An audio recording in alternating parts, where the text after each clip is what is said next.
Bride was hired only to sew, but she broke every cattle-rustling ring in the county. The needle was the first thing I noticed about her. Not her face, not the way she stepped down off the stage with one hand gripping the iron rail like she expected the ground to give way. The needle. She had one threaded and pinched between her lips while she reached back up for her bag, and she pulled it out with 2 fingers and tucked it into the lapel of her coat without breaking stride, like it was the most natural thing in the world. Like she always had a needle ready. Like the world might come apart at the seams without warning, and she intended to be prepared. I was standing under the overhang of the Butterfield Depot in Dalhart with my hat pulled low, because the November wind off the lawn was the kind that cuts. Gus Pickett, who ran the rafter P, had sent me to collect the woman he'd hired to mend and sew for the outfit through winter. His wife, Dorcas, had gone back to Missouri that October to tend to her mother and wasn't coming back until spring. And there was a mountain of mending piled up in the back room, and 3 hands who'd come through the fall roundup with gear that needed replacing. So Gus had answered an advertisement from a woman in San Antonio who said she could sew anything from buckskin to silk and would work honest wages. That was her description of herself. I remembered it because Gus had read it out loud at supper, and somebody laughed and said, "Who cares about silk out here?" Gus said he cared about buckskin, so I'd ridden the 12 miles to town in the cold to pick up the seamstress. Her name was Nora Voss. She was maybe 32, 33. Brown hair coiled up under a gray wool hat. She was narrow through the shoulders and had a precise, deliberate way of moving, like someone who'd learned early that wasted motion costs you. She had a trunk and a leather satchel, and when I offered to take the trunk, she looked at me the way you look at someone you haven't decided about yet. "Obliged," she said, that was all. We didn't talk much on the ride out. The wind was too mean for it. She sat the wagon bench with her coat pulled closed and watched the country go by, the blonde grass, the caliche breaks, the sky that out here in late November turns the color of a healed bruise, and she didn't look frightened of it. Some people come to the lawn o' Estacado from back east, and the flatness unsettles them, the way there's nothing to stop the eye. She didn't look unsettled. She looked like she was reading something. I told her the basics. Rafter P ran about 800 head. Gus was a fair man. Winter work was mostly mending, some cutting and fitting for the hands who needed new gear. The cookhouse was warm. Her room was off the main house, the small one that shared a wall with the kitchen. She asked one question. "How many men on the place?" I said 11, counting Gus and myself. She nodded and didn't ask anything else. "My name is Cal Briggs. I was 49 that winter, which out on the lawn felt like older. I've been at the Rafter P going on 14 years, which meant I'd outlasted 2 foremen before me, a drought, a die-up, a grass fire that took a quarter section in one afternoon, and Gus Pickett's temper, which was considerable. I was the foreman now, had been for 6 years. I knew every water hole and fence line and the temperament of every horse in the string. I knew which of the hands worked steady and which needed watching. I was the man Gus called when something went wrong at 2 in the morning, which was most of the time when something went wrong. I was good at my job. I'd been good at my job for a long time, and I didn't think much about it, same way you don't think much about breathing. It was just what I was. I had a war behind me, the kind of war that ends and the ending doesn't actually feel like an ending. And I had a marriage that lasted 4 years, and then my wife Clara died of a fever in the summer of 1878, and I put her in the ground outside of Tascosa and rode south and never went back. I didn't have children. I had the Rafter P and a good horse and a room above the tack barn, and that was enough. Most days it was enough. I'm telling you this so you understand the shape of the thing before it changed. Nora got to work the morning after she arrived. I came around to the main house at first light to talk to Gus about the south fence line, and she was already in the back room with a lamp burning and the pile of mending sorted into 3 stacks. Saddle blankets here, shirts here, leather tack there. She'd done all that sorting in the dark of early morning before anyone was up. I stood in the doorway a moment. She was working on a bridle, her hands moving quickly, the waxed thread pulling tight. She looked up. I told her I was just passing through to see Gus. She said, "The split-ear headstall on the wall there, the left cheek strap is cracked through. Not just surface. It'll fail when someone's on a green horse." I went and looked. She was right. I hadn't noticed it. I thanked her, and she went back to her work. That was Nora. She noticed things. The hands were mostly respectful. A couple of the younger ones, Delbert Ash, who was 22 and loud about it, and a kid we called Poco who came up from below the caprock and didn't speak much English were awkward around her in the way young men are awkward around a woman when they're not sure of the rules. But they settled. Gus made it clear without making a speech about it that Nora Voss was an employee of the rafter piece, same as anyone, and would be treated accordingly. The only one who didn't settle was a man named Trace Corrigan. Corrigan had been on the place 8 months. He was a writer, technically, a competent one. But there was something about him that had never sat right with me, a quality I'd tried to put a name to a dozen times and couldn't quite get. He was the kind of man who always knows where everyone else is, always aware of who's coming and going, what's being said, what's in the freight wagon when it comes out from town. He had a sycamore gray eyes that moved around a room before he did. He asked questions that seemed like small talk but weren't. I'd told Gus about it once early on. Gus said Corrigan worked clean and drew no trouble, and that was good enough. I let it go. Maybe I was wrong about the man. I started to know I wasn't wrong the 3rd week of November. I'd been doing what I did every year that time of year, the final tallying, riding the pastures, counting what we'd brought through the fall and accounting for what we'd lost. The numbers that year didn't add up right, not dramatically, not so you'd holler fire. But we were down maybe 30 head from what the books showed, and when I rode the southeast corner to look for stragglers, the ground out by the Tule Creek break showed traffic. Shod horses, multiple animals. A cattle track that headed south toward the Caprock Rim and didn't come back. I didn't say anything yet, wanted to be sure. I was sure by the 1st week of December. We were missing closer to 60 head by then, all of them from the south pasture, from the section farthest from the main buildings. The kind of theft that's done quietly, a few at a time, by people who know the country and know the schedule and know which pasture Gus's boys don't check after dark. I went to Gus. He went pale and then red, and he wanted to ride to the sheriff in Dalhart that same afternoon. I told him to wait. I told him the sheriff, Eldon Burke, was a man I didn't entirely trust, and that riding in there announcing we'd been cleaned out would tip off whoever was behind it before we could find out who that was. Gus didn't like waiting, but he trusted me. He'd trusted me for 14 years, so he waited. What I didn't know, and wouldn't know for another 2 weeks, was that Nora already had more of the picture than I did. She came to the tack barn on a Thursday evening, middle of December. I was working late on the harness inventory, a lamp hung on a nail overhead, my breath making steam in the cold.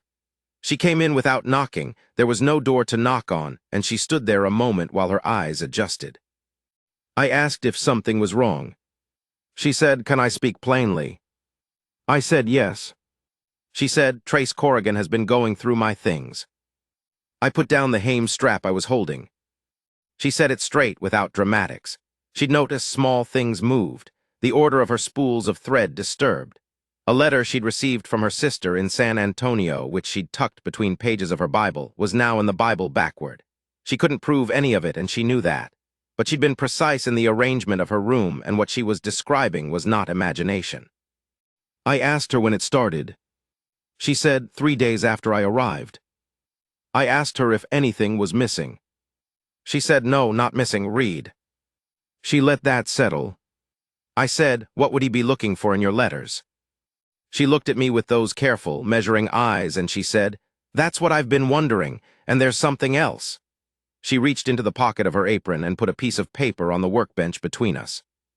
It was a receipt, a cattle buyer's receipt for 43 head of mixed steers, sold to a buyer in Amarillo named H. Calhoun, signed by an agent named R. Corrigan.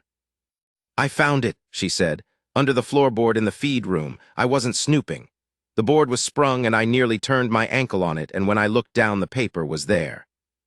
R. Corrigan." I looked at the date. 3 weeks ago. 3 weeks ago someone named R. Corrigan had sold 43 head to a buyer in Amarillo. I didn't know if R.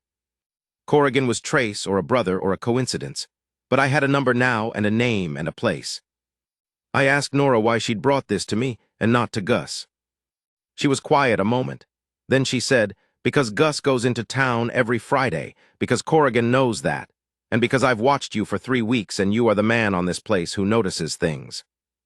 She said it flat, not as a compliment, as a statement of what she'd observed. I held at that, felt the weight of it land somewhere deep in the chest, the way a thing lands when it's been said by someone who means it precisely. I was good at my job and nobody said so, not in 3 or 4 years, not in words, because that wasn't how it was done out here. You were just expected to be good at your job, and you were. Nora said it like it was a fact she'd noted down in a column.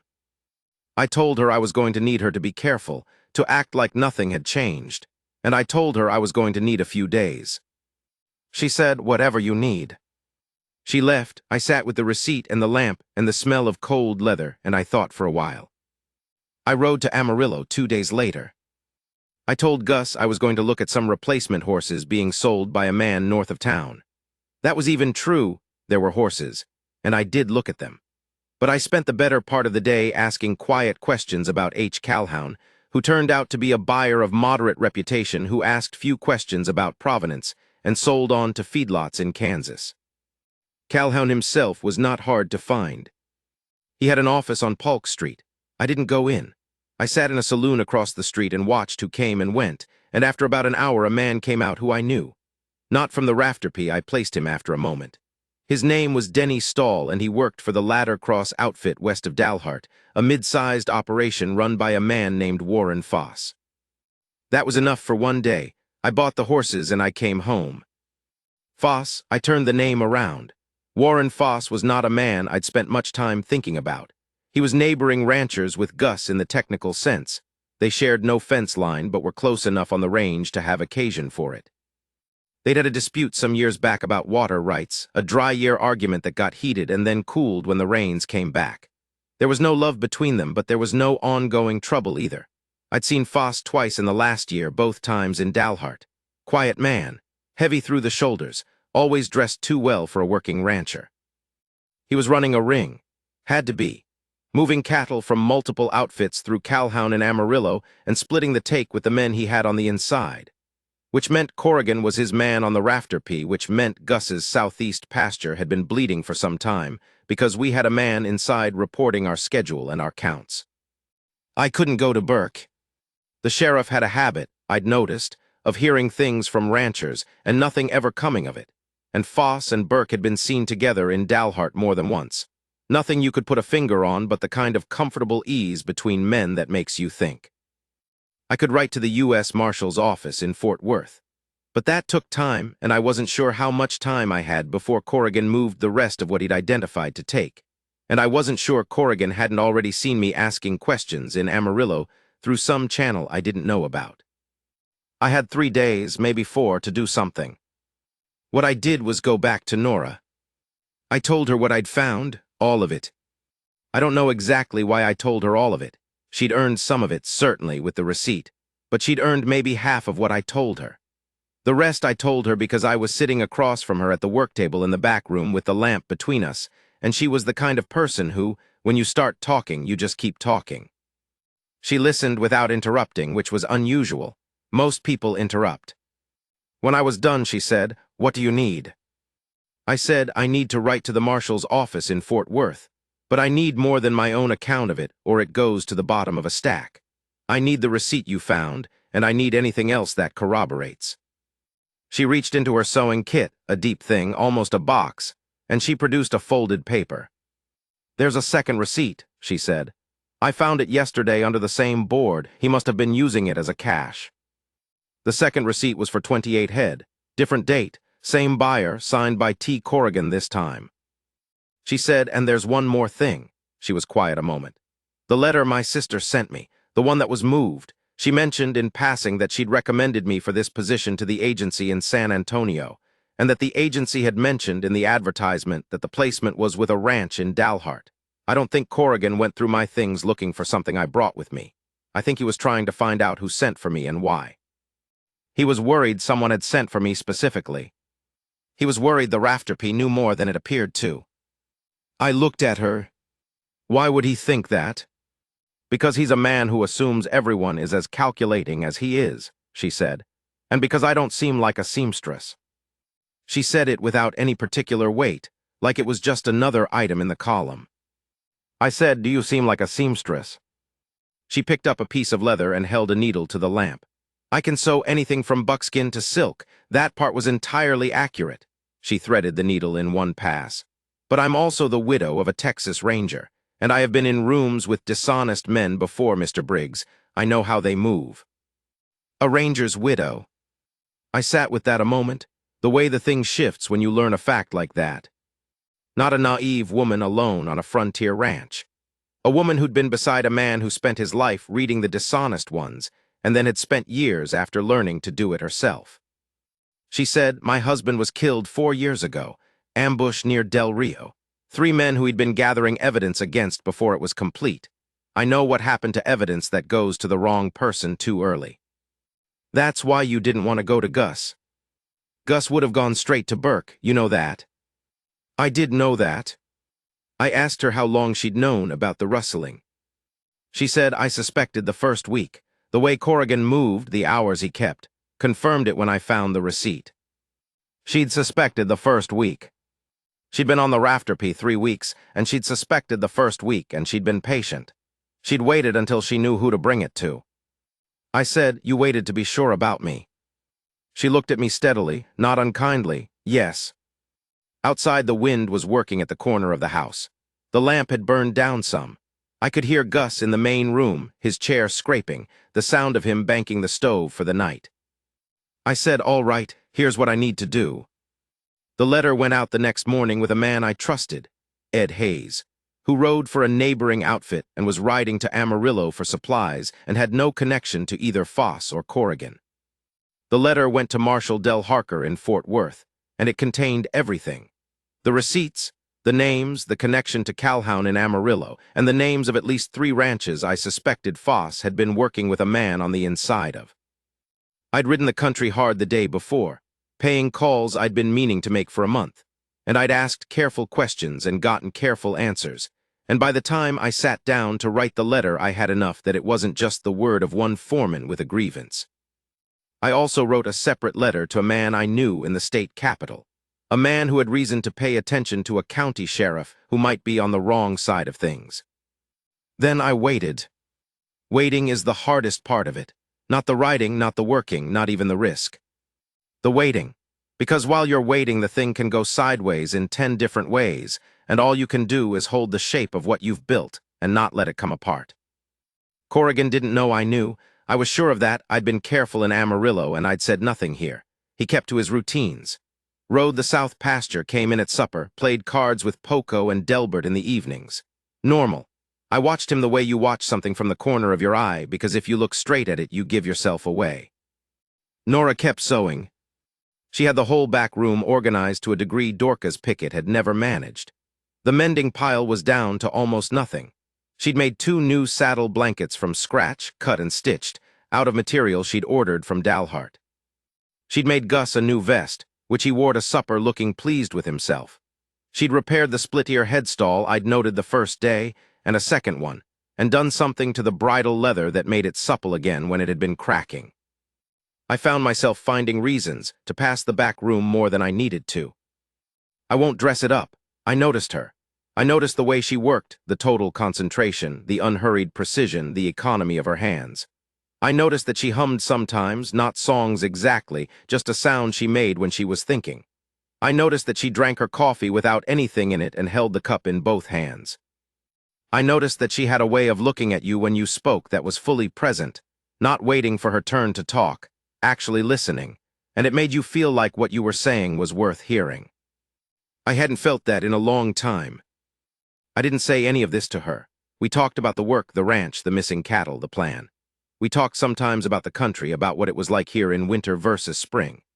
Once she asked me about the war, and I told her a little of it, the parts that don't stay too long in the telling, and she didn't say I'm sorry or how terrible. She just listened, and then she said, "My husband used to say the hardest thing about that kind of work is knowing when it's done and when it isn't." I said I reckoned that was right. She said he was never sure. I didn't ask what she meant. I thought I knew. One evening, maybe the second week of December, I came past the back room and saw her at the work table not sewing. Just sitting, her hands flat on the table, looking at the wall. I stopped. She looked up. I asked if she was all right. She was quiet a moment, and then she said, "I am. I just sometimes it comes on me, the quiet. I don't always know what to do with it." I stood in the doorway. I said, "I know that quiet." She looked at me and something shifted in her face, just slightly. Not softness exactly. Recognition. Like she saw that I did know it and wasn't saying it to say something. She said, "Are you a lonely man, Mr. Briggs?" It wasn't a question I'd been asked in a while. Not like that direct, with the expectation of an honest answer. I thought about it. I said, "I suppose I am." She nodded like that was the right answer, or at least the true one. She picked up her needle and went back to her work. I went back to mine. But something had shifted, quiet as that. The marshal's men arrived on a Thursday. There were 3 of them, and they came in from the east on the Dalhart Road, which was not the road anyone expected them to come in on. Marshal Harker himself rode in front, a tall, rope-thin man in a black duster who had the face of someone who'd heard every story and believed very few of them. He had a commission paper and a warrant for Warren Foss, and he had information, he told Gus, that corroborated the letter sent by one C.W. Briggs, foreman, dated December 12th. Gus looked at me. I told him I'd explain later. What happened over the next 2 days I'll try to put in order, though the truth is it came in pieces. Foss had men on 4 ranches, not just the Rafterpee. The scale of it was larger than I'd guessed. Somewhere north of 200 head moved over the past 7 months, through Calhoun in Amarillo, and sold on to 3 different feedlots in Kansas. The records deliberately confused so the brands wouldn't trace back. Corrigan had been Foss's man on the Rafterpee, yes. But Foss also had a man in the Dalhart land office who'd been altering range records, and a man who drove for one of the freight operations who moved things that weren't freight. Corrigan was arrested quietly before dawn by one of Harker's deputies. There was no trouble. He came out of the bunkhouse in his union suit, blinking against the lantern, and when the deputy told him to get dressed and come along, he looked at Gus first, and then at me, and his face went through several things before it settled. He knew who'd put it together. He looked at me with those sycamore gray eyes, and what I saw in them was not rage exactly, but a kind of respect that I would have preferred not to have from him. Burke was suspended pending investigation. Harker didn't arrest him that week. The process took longer, but his badge went to a deputy named Crane who was younger and by all appearances honest. The cattle weren't coming back. Most of them had been sold and dispersed. Gus got a settlement eventually, much later, from the forfeited assets of Foss's operation, but that was months away and partial at best. Right now, standing in the yard on a cold Friday morning watching Corrigan ridden away toward Dalhart, Gus just looked like a man who'd found out a room in his house had been rotted through without his knowing. He turned to me. He started to say something, and then didn't. I said, "It's done now, Gus." He put his hand on my shoulder and squeezed once and walked back into the house. I stood in the yard. The sky was pale and clean, the way it gets after a front pushes through, and the wind was down to almost nothing, which out here in December is almost unnatural. I could feel the cold in the ground through my boot soles. 60 head gone, and a betrayal I should have caught earlier, and a sheriff who'd been dirty, and a ring I'd had to piece together with a receipt and a ranger's widow, and 3 weeks of careful looking. I heard the door of the back room open, and Nora came out carrying 2 cups of coffee. She came across the yard and handed me one without any ceremony and stood beside me, looking at the road where Corrigan had gone. She was holding her cup in both hands, the way she did. I said, "You all right?" She said, "He'll face a jury." "He will." She sipped her coffee. "My husband's killers faced one too." I waited. She said 2 of them were convicted. One wasn't. The law is a crooked road, Mr. Briggs. But it's the road. I said I reckoned that was true. We stood there a while. The morning light was coming over the Caprock rim, long and low and very clean. I could hear Gus's voice inside the house, calling for breakfast. I could hear the horses in the pen shifting, their feet crunching on the frozen ground. Nora said, "What do you do now?" I said, "Count what's left, start again." She looked at me then directly, and she said, "You're good at that." It was the same register as before, flat, observational, the kind of thing she said when she meant it exactly. "You're good at that. Starting again, counting what's left and going forward with it." I felt something move in my chest that I didn't quite have a name for. I said, "Nora." She looked at me. I said, "I'd like to keep talking to you. After this, I mean when the work is sorted, I'd like to just keep talking if that suits you." She was quiet long enough that I started to regret it. Not long, 10 seconds maybe, but long enough. Then she said, "It suits me." She went back inside. I stood in the yard with my coffee and the clean, cold air and the long morning light, and something felt different about the day. Not changed exactly, just more present, like the world had a bit more weight to it, a bit more ground under it. I went to work. The rest of December went quick. Ranch work fills time in a way that doesn't allow for self-indulgence, and we were short a hand with Corrigan gone, and the south fence line needed full inspection now that I knew it had been used as an exit route, and Gus was in a black mood that needed careful management. So I managed it. I managed the mood and the fence line and the work and the short-handedness and the accounting that needed to be done for the marshal's office, which turned out to be considerable. But we talked, Nora and I, not long conversations always and not every day. But they accumulated. She told me about her husband, a man named Frank Voss, who she'd married at 20 and buried at 28, and who had been, by her account, a very good man with a very dangerous vocation.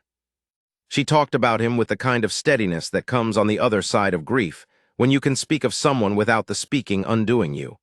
I respected that. She asked me about Clara. I told her. Less than I might have, I'm not a man who opens easily, but more than I'd told anyone in years. She listened the same way she always listened, fully, and when I was done she said, "She sounds like a woman who knew who she'd married." I didn't know exactly what she meant by that, but it felt like the right thing to say. We talked about the country, about whether the Lana would ever be tamed or whether taming it would just ruin it. We talked about cattle prices and what the spring might look like. We talked about books. She'd read more than I had, considerably more, and once she lent me a novel that I had no intention of reading and then read in 4 days. We talked about nothing sometimes, the shape of a cloud, the way a horse behaves before a storm. By Christmas, I had stopped pretending to myself that I wasn't in love with her. That's a strong word. I know what it means and I don't use it carelessly. But there it was, clear as a fence line on flat ground. I was in love with Nora Voss in the particular way of a man who'd stopped expecting that kind of thing and then found it anyway, which is maybe the most unsettling way it can happen because you're not ready for it and you can't pretend you don't see it. I didn't say anything to her for a while. That's probably not surprising. I'm not a man who says things before I know I mean them. New Year's came in cold and quiet. Gus and the Hands had a modest celebration, a bottle shared by the fire in the cookhouse, someone with a mouth organ. Nora sat with them for a while and then went back to the house. I sat by the fire longer than I needed to, and then I went and knocked on the door of the back room. She opened it. She had a lamp going and a book open on the table. She looked at me without surprise, like she'd been expecting the knock. I said, "I want to say something." She stepped back and let me in. The room was small and warm and smelled of beeswax and thread. She sat on the edge of the bed and folded her hands in her lap and waited. I stood by the door. I said, "I know you came here for a season's work, and I know you have a life in San Antonio and a sister and whatever comes next for you. I'm not asking you to give any of that up or change it or decide anything tonight. I just want you to know, and I want to say it plain, because I don't do things by halves, that I think you're the most capable and honest person I've met in a very long time, and I have come to care for you considerably, and if you have any interest at all in the idea of."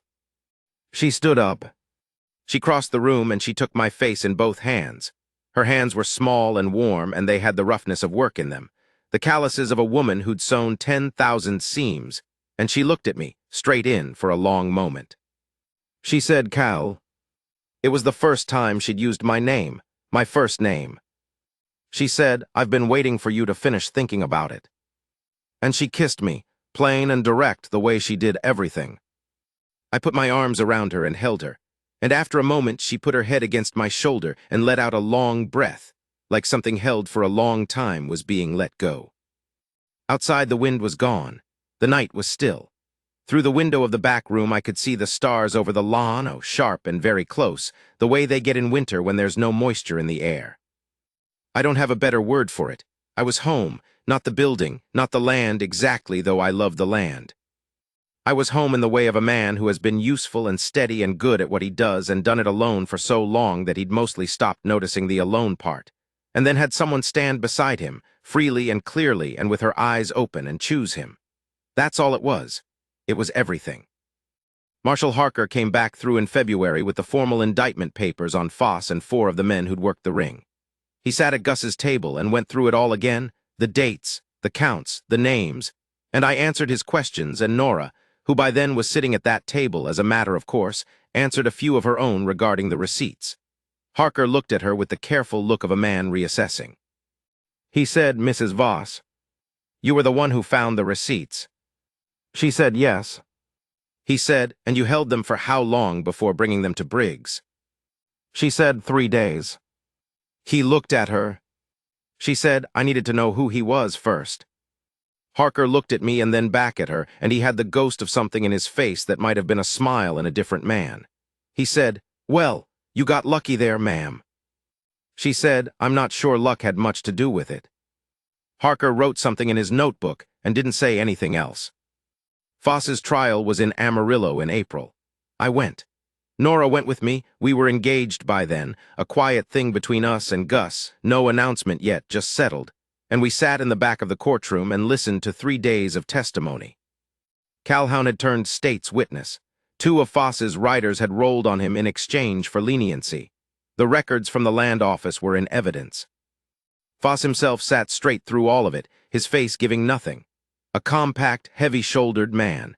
He looked at me once across the courtroom with the flat measuring look of someone calculating where his plan had failed. I held his gaze. I know where it failed, I thought. It failed because a woman with a needle between her teeth and a careful eye noticed that the receipt under the sprung floorboard had a cracked fold that meant it had been there a while, and she picked it up instead of walking past it, and then she spent 3 weeks deciding who on this outfit she could trust. Voss was convicted on 4 counts. Sentenced to 12 years in the Huntsville unit. Calhoun got 5. We ate supper that night in Amarillo, a real restaurant with tablecloths, which felt strange after months of the cookhouse. Nora had a glass of wine and I had whiskey, and we didn't talk much about the trial. We talked about the spring work. We talked about whether the room off the kitchen was big enough or whether we ought to build on. She thought build on. I thought she was probably right. Walking back to the hotel, she took my arm. The streets of Amarillo in April have a particular smell, adobe dust and horse, and something sweet from the cottonwoods along the creek. And the evening was warm and the sky still had color in it, the last thin line of orange over the caprock. She said, "Are you all right?" I thought about it. I said, "I am." She leaned against my shoulder, just slightly walking. I said, "You know when Harker said we got lucky, that I was the right man to bring it to." She made a small sound that was not quite agreement. I said, "He was saying it about me, but I've been thinking I was the one who got lucky." She was quiet for a few steps. She said, "We can argue about that." I said, "We probably will." She laughed, which was a sound I had come to love unreasonably, and we walked on through the warm April dark. We were married in May, out at the Rafter P, with Gus and the Hands and a preacher who rode out from Dalhart, and a dinner that the cookhouse cook outdid himself on. Dorcas Pickett was back from Missouri by then, and she cried at the ceremony, which Gus endured with the expression of a man watching a river flood, helpless, resigned, not entirely displeased. Nora wore a dress she'd made herself, blue with small white buttons. She'd made it in the back room in the evenings of April, and I'd seen it folded on the work table once, but I hadn't looked at it closely, hadn't wanted to spoil it. Standing at the front of the yard with the preacher and the Hands arranged around us, and the morning light coming straight and clean off the lawn, I saw the dress properly for the first time. I saw her properly is what I mean. The way you see a person at a particular moment, complete. The preacher said the words, and we said ours, and Gus clapped me on the back so hard, I nearly stepped forward, and Delbert Ash whistled and Poco grinned from ear to ear, and didn't seem to care that he didn't entirely know what was happening. After, when it was quieter and the Hands had found the food and the preacher was talking to Gus, I stood with Nora at the edge of the yard where the fence line started. The grass was greening up. There were clouds building to the northwest, the big white spring kind, not weather yet, just the sky showing what it could do. She had her hand in the crook of my arm. She said, "What are you thinking?" I said, "I'm thinking about the cattle tally. We need to start the count this week if we're going to." She pressed my arm. I said, "I'm thinking that I didn't expect any of this." She said, "Neither did I." I said, "I'm glad it went the way it did." She turned to look at me with those steady eyes. She said, "So am I, Cal, so am I." The clouds were moving slow over the caprock. The grass was moving with the wind. Somewhere in the near pasture, one of the horses made a sound, that low, flat sound they make for no particular reason, just to say they're there.